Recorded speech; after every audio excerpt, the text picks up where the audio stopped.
অঙ্ক অঙ্ক এমন একটা বিষয়, কষতে গিয়ে যেতে হয় কারোর সহায়।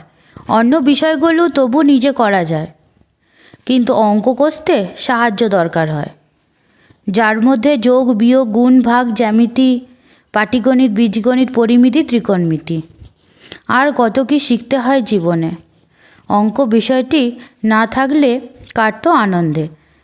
অন্য বিষয়গুলো যদি বা মুখস্থ করতে হয়, কিন্তু অঙ্ক বিষয় কষতেই ভয়।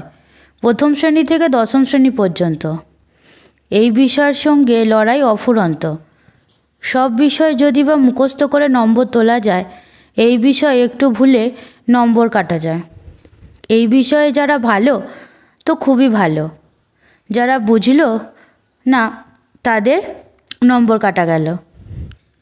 আমরা ভাবি যারা অঙ্কে শিক্ষক শিক্ষিকা হয় ওনাদের কি দিয়ে তৈরি হয় ব্রেন, কিন্তু একটা সুবিধা আছে বটে, একাদশ শ্রেণীতে এর সঙ্গে সম্পর্ক বিচ্ছেদ ঘটে। কলা বিভাগে যদি ভর্তি হও, অঙ্ক বিষয় থেকে নিজেকে বাঁচাও।